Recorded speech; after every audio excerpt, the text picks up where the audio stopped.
Welcome to the Health Conscious Living Podcast. I'm Dr. Gayle Myers, integrative medicine physician. I know at this point, if you're listening, you're a bit tired of the upheaval and frenetic pace of the past 2 years. Whether you're feeling unhealthy physically, mentally, or both, the good news is the body is designed to be healthy and can get back to balance. The purpose of this show is to teach you the same framework I've used to heal myself and hundreds of others. My goal is to help you embrace the spiritual awakening we are all navigating and thrive. I'll cover an array of lifestyle health habits, meditation, and mindset topics that will empower a positive perspective to not only set you up for success, but get you out of years of living in fight or flight. I promise I know firsthand you can manifest the life you desire without the overwhelming stress, patterns of trauma, and cycles of pain. These practical tips to implement are small investments in your self-care that will have big returns so you can feel your best, be your best, and share your gifts with the world.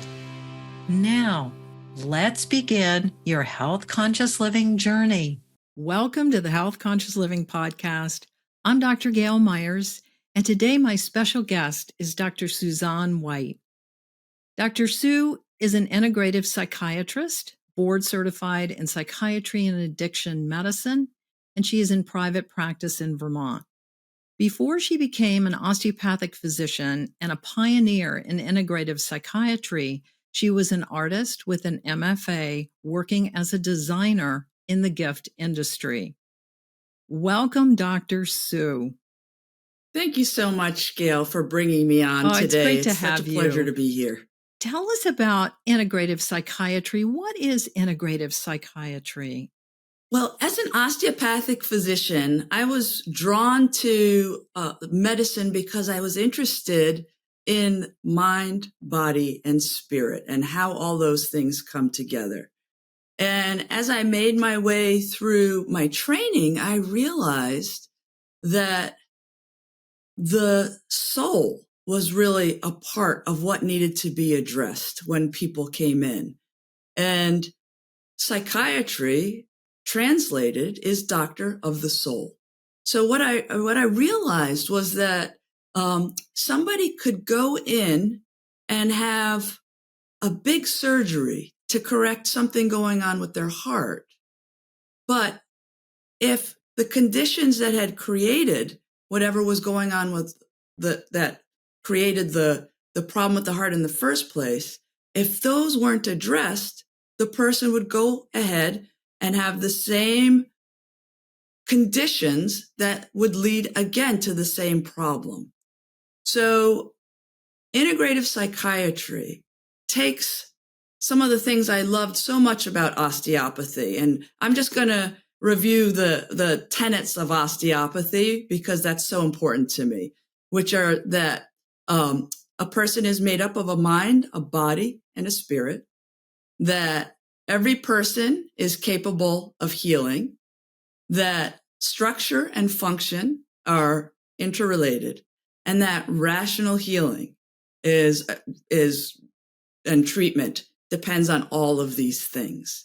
So when I was, starting to look at, well, how can I best use who I am and where I've been to help other people, I kept looking at, well, what's the way in that helps people to lift their spirit, to help them see things differently? And psychiatry is where I landed. And this is a really exciting time in psychiatry. I just got back from a conference this weekend, and what people were talking about at the conference was spirit. They were talking about how important spirit is to people's well-being.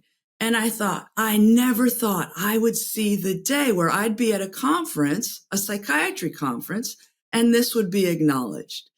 So integrative psychiatry takes the best of Western medicine, evidence-based treatments, medications, and says, you know what? Those are great tools and we can use them. And there are wonderful other tools available to us that we can use to help people perhaps get to the root cause of what's gotten them out of balance, or help shift them to a greater awareness of what they're doing that may not be serving them. So there could be nutraceuticals, there could be nutrition. I mean, if you have somebody who's eating Hot Pockets and Ding Dongs for every meal, they're not going to be doing well. They're not going to feel well. They're not going to be thinking in a healthy way. So integrative psychiatry, to me, is the best way to incorporate as many tools as we can to help people who are feeling like they just aren't where they want to be, or who are really suffering. So wonderful to explain that to us so we get the bigger picture. It's amazing how much integrative psychiatry, the field of integrative psychiatry, is growing. There are multiple centers all over the United States at medical schools. And there's, of course, Dr. Amin's clinic in New York. And so it's very exciting that the cause is now being sought at a deeper level.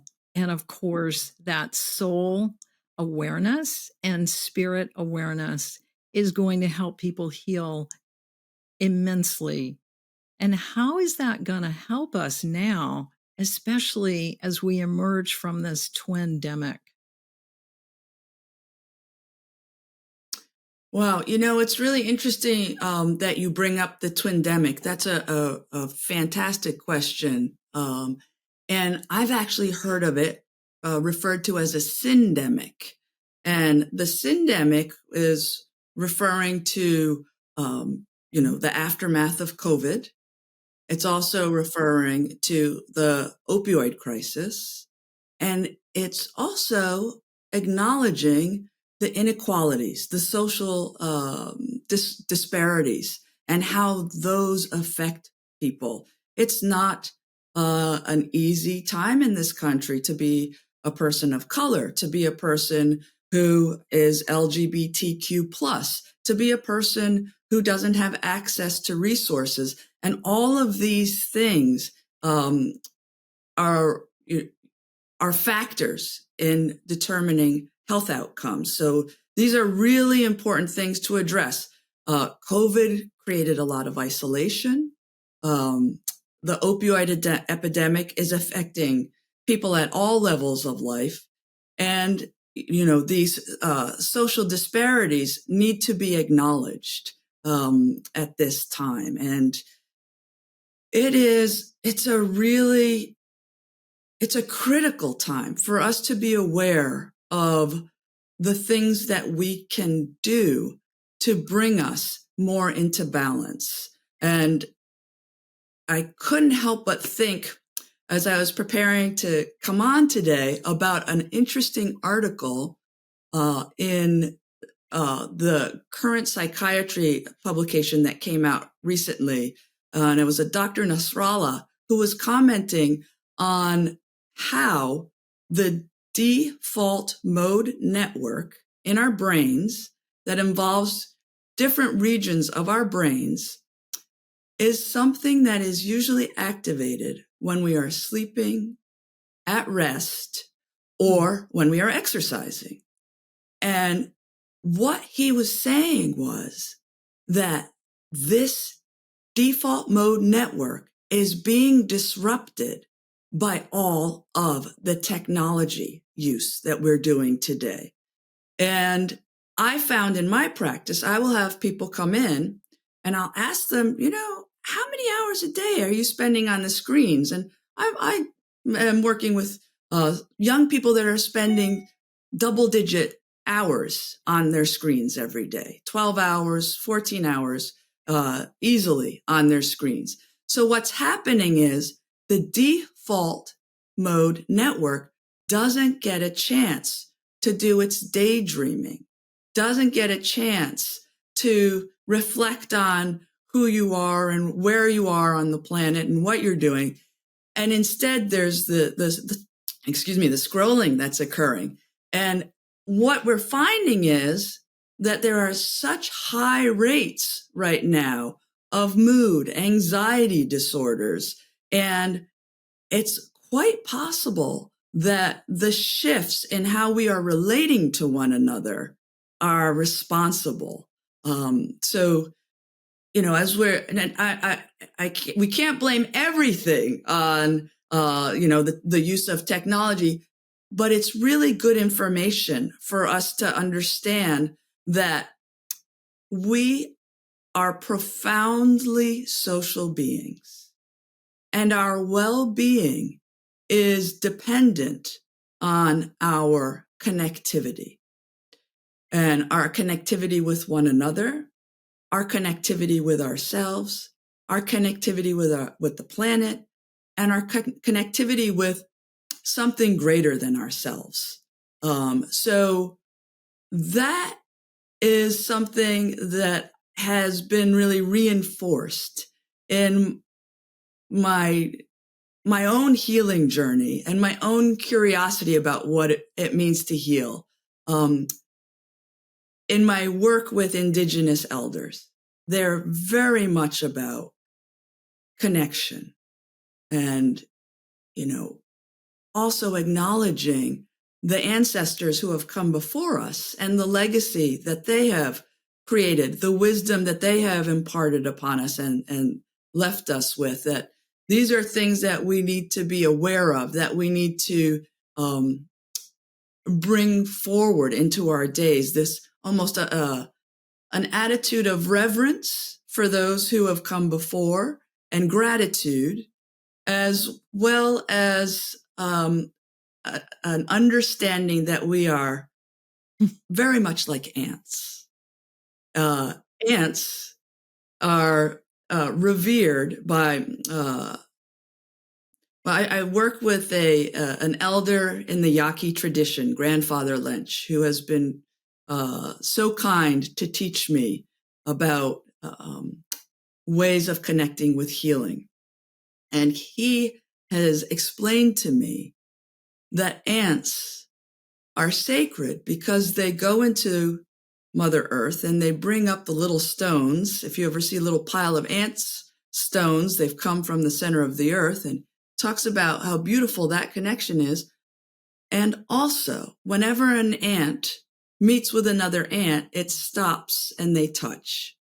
And he talks about how important that kind of connection is. The ants are not only connecting with one another, they're connecting in a deep way with the planet. And this is, of course, is a symbol of, our need to be in community, our need to be in healthy relationship with our planet. So I'm always so in awe of how simple some of these messages are and how profound they are. It's at the same time. Beautiful that you bring that up. And the wisdom of the ancestors being passed down and really honoring that is so important. It's interesting that you talk about the technology and the wisdom of the ancestors, because the ancestors, they didn't have this. Right. They had other issues that were breaking up their communities. But now people think of connecting on their phone, or texting is a conversation, or, breaking up by texting or breaking up by email. And so those are things that are really disconnecting us. And the younger generation, especially, I think is not aware that this is not really normal. Right. And what we're seeing is that as you go down generation through generation, the mental health is declining in younger people.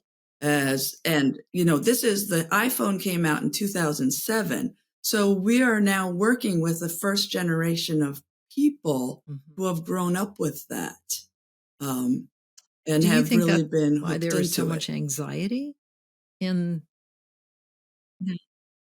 Yes, there's a correlation. There was a study out of Pakistan that I was looking at this week, and they did find a high correlation of inactivity, neck strain, eye strain, which that's not a surprise, right? You look at your phone, you bend your neck, your eyes are strained, you're looking at things closely. But they also found increases in anxiety.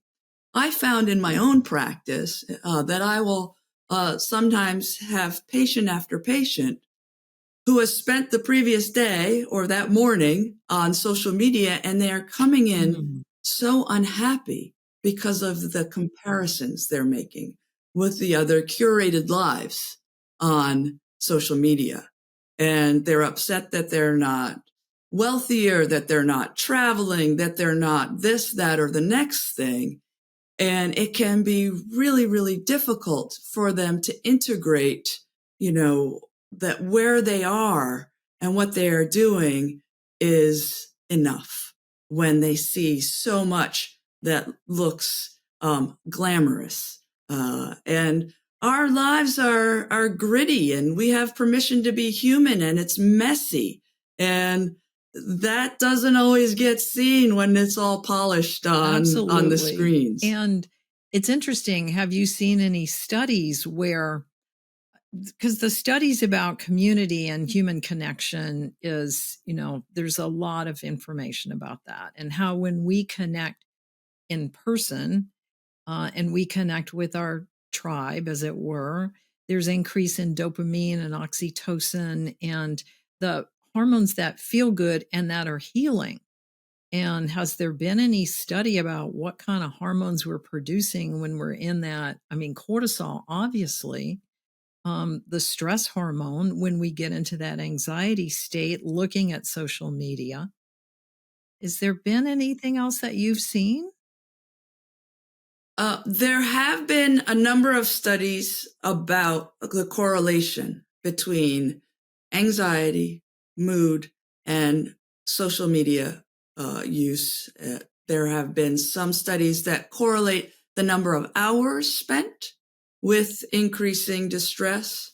There was, interestingly, a study about increased activity with some of the technology. So there could be some benefits. It's not all bad. There are some new ways of interacting that get people up and moving. But for the most part, people tend to be more sedentary.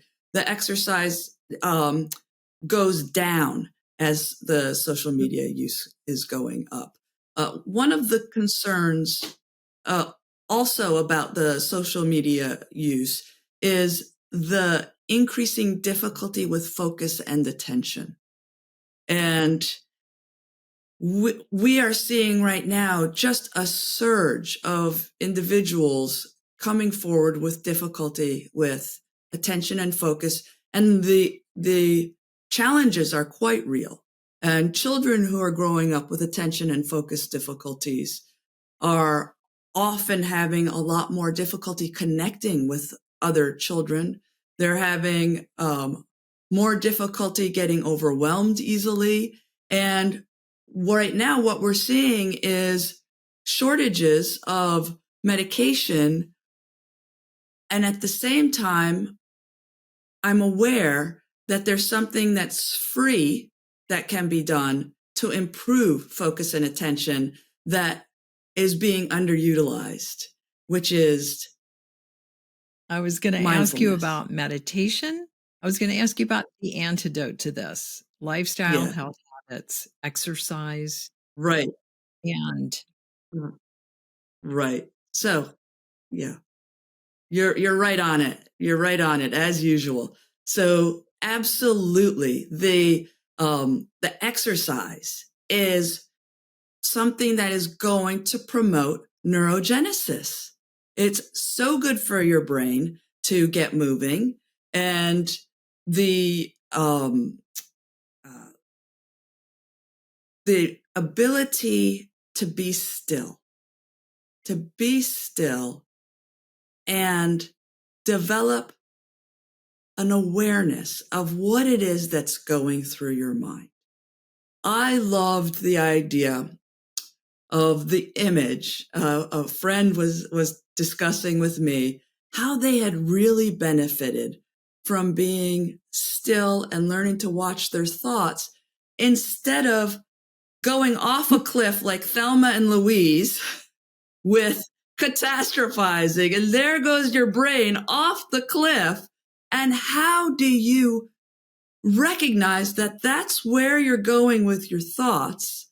And that's not the healthy place to go. The healthy place is to go, wait a minute. I'm having this thought about,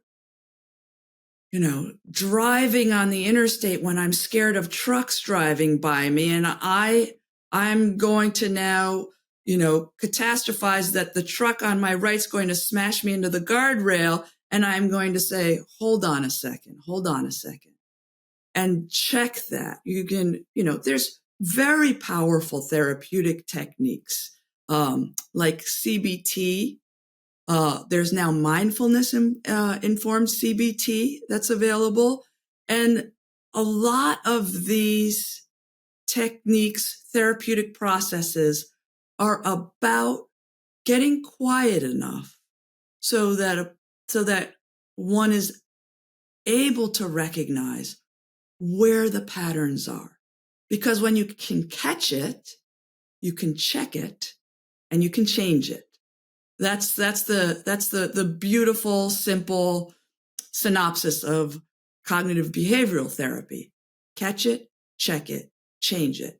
Now, if you bring in an awareness of what's going on in your body with a body-centered relaxation meditation, you're now going to be strengthening parts of the brain that are involved with self-awareness, that are involved with sensing what's happening in your toe or your knee.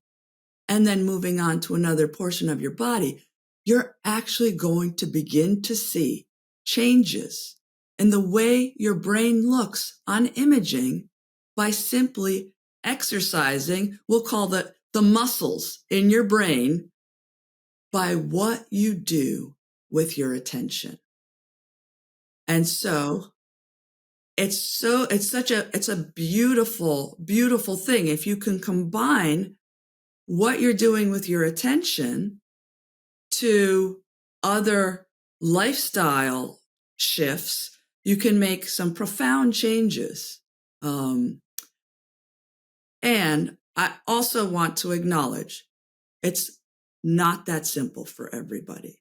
There are people with very serious challenges. They may have had a biological predisposition toward mood disorders, or may have some severe trauma. And when they sit, it can be a challenge to go through a reflective process without trauma memories rising.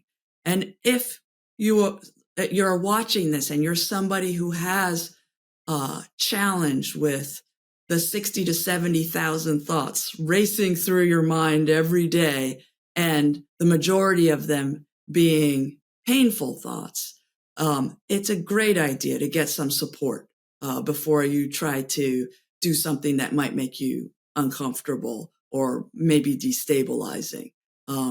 So there are techniques that can be used to really help people shift no matter where they are. But if somebody is in crisis or is in a really destabilized place, they may need some more support. So you can have the low alarm and the high alarm. The low alarm for all of us is like, yeah, that's a negative thought. We don't have to, I can shift that. Mm-hmm. The breathing also, right. the box breathing or the 4 square breathing is also really helpful to calm the nervous system and Mhm. refocus. That can be done anywhere.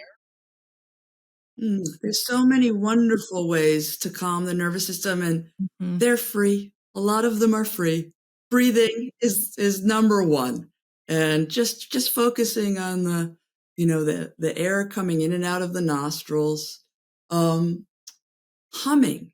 I've done some work with some just beautiful Aboriginal elders. I've worked with a wonderful healer named Grandmother Mulara, and she has impressed upon me how important it is to hum when one is feeling disconnected. She says, lie on the earth and sing up the song of Mother Earth and allow those vibrations to just come through you. Well, the beauty of that is we know that humming stimulates the vagus nerve. So there's science behind these ancient wisdoms. Singing, humming, and laughter all stimulate the vagus nerve. So, and all of those things And they are lower free cortisol. to do. And they calm the nervous system. It helps connect spirit and body. So those Right, are right. beautiful tips and antidotes. So put down the phone, take a walk, look at the sun, breathe. Or bring the phone with you on the Don't walk keep if you checking need it it. every But 2 seconds. Take a time. right, I find right. it really interesting when I travel, for example, in New York. And I'll see young people having, say, brunch together, and they connect. They're talking to each Hmm. other as we are now. And then at the end or at some point, they both pick up their phones and they look. So they take they have a human connection and then they have their phone connection. So that's another option that you can do. So it's Right, not either or. right, So right, right. And and the phone, there are actually apps on the phone that can help with mindfulness. There are a lot of things that are coming online that are accessible for people, like the Insight Timer. There are CBT programs for sleep on phones. There are all kinds of new technologies that are coming up, and interesting ways. There are panic attack. I think it's called Rooted, ROOT apostrophe D. And there's a little monster on it to help manage panic attacks. That is also available in an app on the phone. So, just like anything, nothing's all good and nothing's all bad. It's with moderation and an eye to what I feel is the most useful thing when attempting to make decisions about how to move forward. And that is this in the service of my health? So, is 12 hours of screen time in service to my health? Probably not.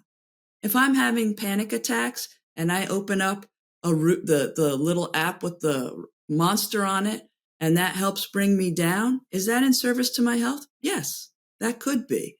So it's all about checking in. And the only way we can connect to that inner wisdom about what's good for us is to get quiet, to get a little bit of quiet and an ability to check in with ourselves.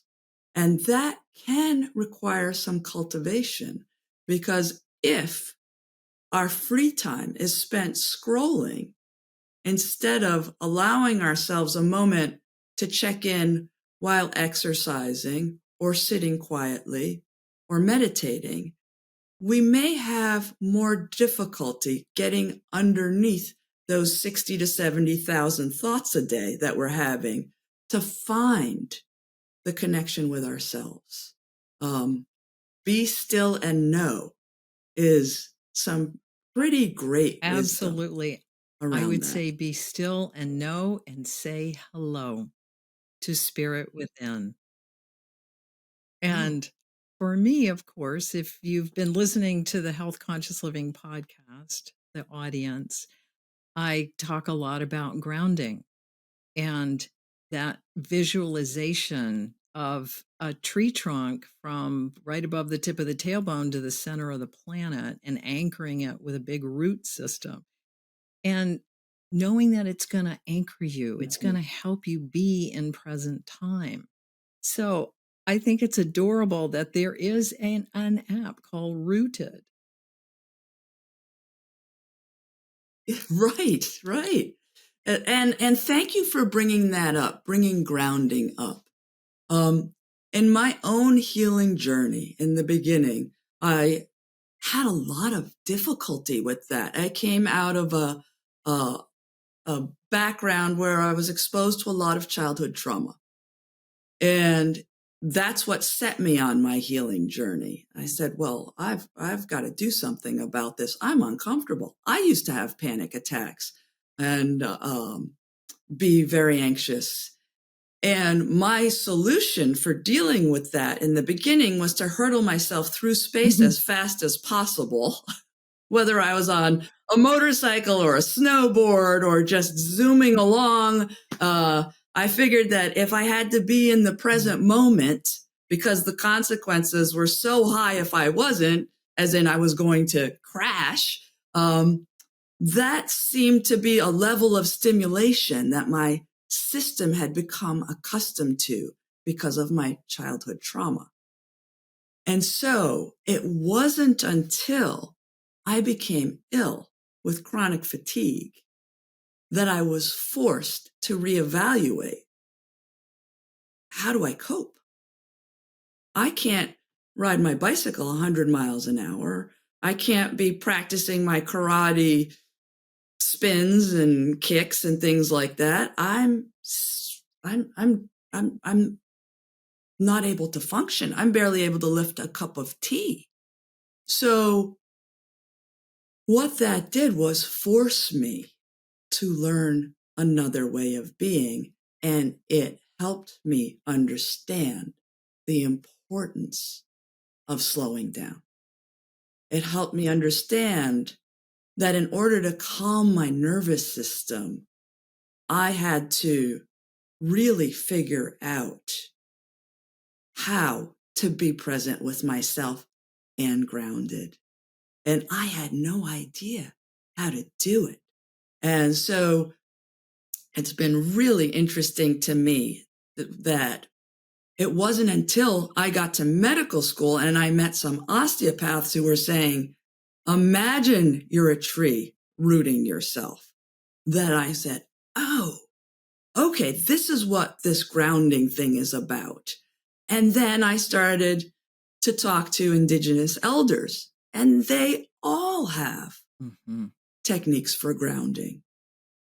Grounding with the earth, putting down the roots, bringing your attention down into as far down as you can go, and also bringing your attention up as far as you can go up to a great light and connect in some way with a great golden sun or some other light that is possessed of a illumination and a wisdom and a divinity.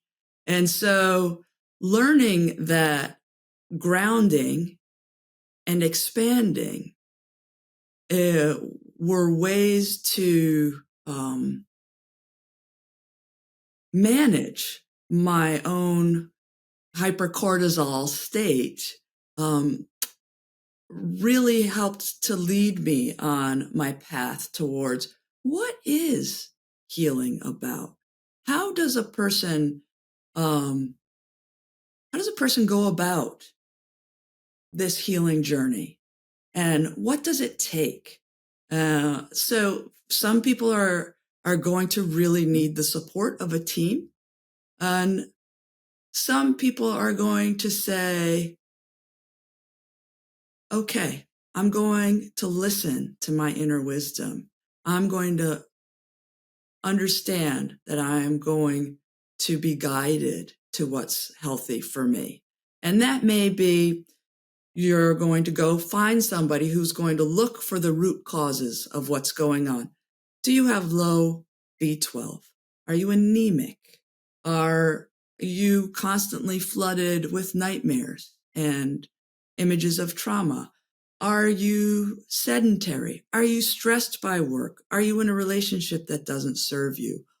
All of these things matter. And all of it needs to be considered in a holistic way. It's sort of, it strikes me as funny when people come in and say, give me the pill that's going to fix me. And, for some people, there genuinely may need to be a medication that helps with shock absorbers. That there just isn't either emotional shock absorbers or they need to be reined in from becoming super manic or super depressed. And for others, it may just be, you know what? Why don't we try some lavender capsules? Why don't we try some magnesium to help calm your nervous system down? What's going on with your bowels? It's important to understand, is somebody pooping regularly? We get to say this. It's important. What is going on with your microbiome, which we are now understanding is so important to what's going on with our mood. We are continuously operating, I like to call it, we're continuously marinating in what we are exposed to. And in the marinade is everything we think. We now know that our emotional state actually will change the proteins that are transcribed by our cells. And certain emotional states are going to mean that you are more likely to express proteins associated with autoimmune conditions, inflammation. Joint pain as you get older, things like that. Besides the thoughts, there's the food that we put in. Besides the food we put in, there's the environment that we're surrounded by.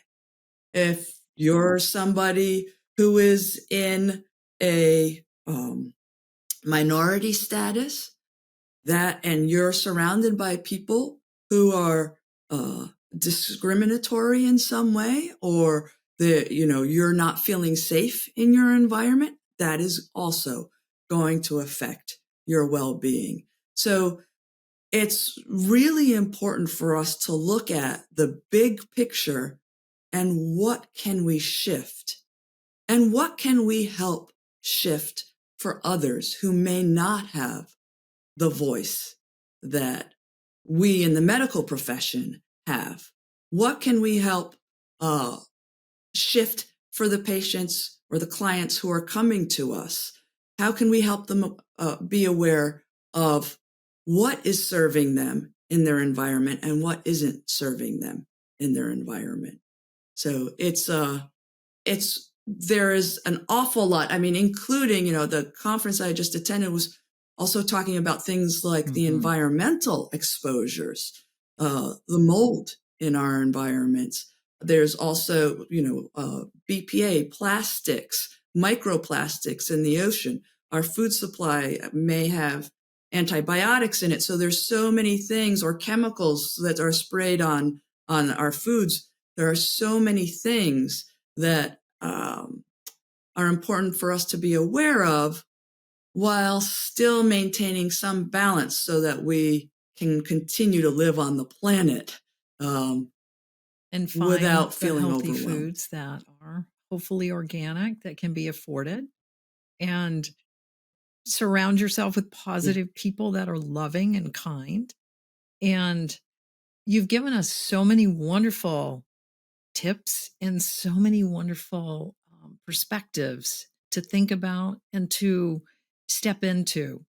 And your insights from your own healing journey and your ability to be present and really speak soul to soul is amazing, Dr. Sue. I want to thank you. I want to Oh, thank you so much for being here today. Amazing. Sue, how can people find you?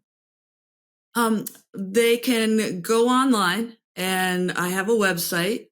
It's tamarackpsychiatry.com, and tamarack is a kind of tree. And the reason I picked that is that it's considered to be a bridge between worlds by ancient Siberian shamans. And I thought, well, that is what a psychiatrist does. A psychiatrist attempts to bridge worlds. So I am also do respond to people reaching out by email to grow@tamarackpsychiatry.com. Beautiful. That's the And we'll best put way to that in reach the me. show notes. So thank you again for being a Great. guest today.